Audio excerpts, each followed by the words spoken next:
Hey there football fans, welcome to another interesting video. Are you ready to learn about some of the most notorious banned football tricks in the history of the game? From the dive to the step over, these tricks may have once been all the rage, but now they're banned forever. There are many reasons why football is attractive, and one of those causes is the occasionally amusing abilities and tricks that football players display. They are indeed quite entertaining to watch, except for when they are done against your side. So, buckle up, and let's take a look at why these tricks are no longer allowed on the pitch. Here are 7 football tricks that have been banned in football forever. 7. Low headers. Numerous individuals, including professional football players themselves, are perplexed by this. You are aware that goalkeepers are unable to intercept back passes, right? Yep. As a result, some players attempt to circumvent that by passing with their heads. Now, it's cool if you pass back with your head while the ball is in the air. However, it is against the law to attempt to pass a ball that is on the ground with your head, whether by getting on all fours or by flicking the ball up with your leg and passing it with your head. No, this is not a fabrication.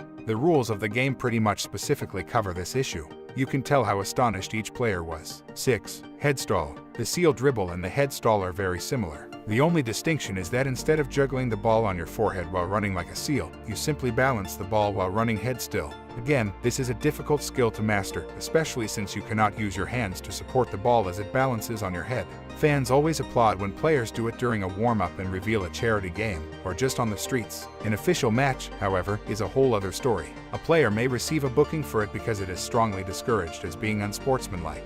But once more, the match official has the final say in this one. Some people will forgive, while others won't. 5. Seal dribble. The number 5 seal dribble is another move that, in that regard, is identical to the next door. Another highly entertaining trick is this one. The player is essentially running while juggling the ball on his forehead. To be able to do this well, it needs a lot of practice and experience, yet all that knowledge isn't exactly appreciated in official football games. Similar to the next stall, trying to seal dribbling during a legitimate game isn't precisely against the law, but it may be seen as unsportsmanlike behavior, and you could get in trouble for it. Don't be surprised if a player receives a yellow card for that. Obviously, the match official's decision to book the player is entirely up to him or her. Sometimes the referee will award a free kick in the opposing direction without issuing a warning. The reason is that it could be said that the player is playing in a way that puts him at risk for injury. Check out the video of Kurlan attempting the seal dribble during a competitive match if you're not sure how. Back in the early 2000 seconds, Kurlan was the master of the seal dribble. Many people believe that the excessive and unneeded showboating that went on during the midfielder's early career led to his injuries. You may therefore argue that some of these laws shield the players from themselves. 4. Next stall. You are all aware of this, without a doubt. The almost single player pulls off this exact ruse while joining a new team. They kick the ball up and trap it with the back of their necks after a few minutes of keep yuppies. But the fact is, it stops there. The unveiling, the warm-up, or anything else isn't a legitimate football game. It's not specifically unlawful to do it. It's simply thought to be unsportsmanlike. Additionally, if you try it, you won't get the best reaction from the opposing team's supporters, players, or even the media. Also, don't be shocked if you get a reservation for it. 3. Running knee lock. Now that we know why it's unlawful, we can surely agree. Running with the ball between your knees is just as effective as taking it up and jogging around the field.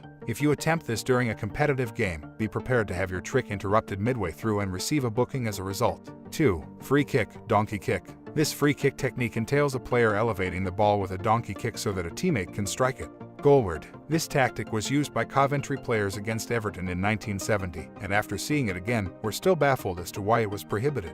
Ivan Toney's try against Arsenal was not all that dissimilar from this fantastic move, is it?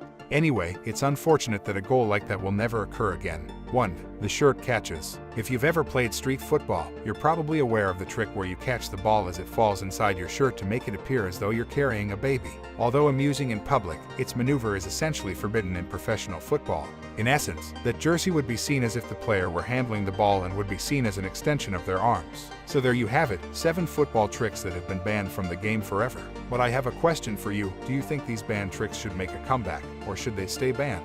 Let me know in the comments below. Give this video a thumbs up if you liked it and subscribe to the channel. Until next time, keep on kicking.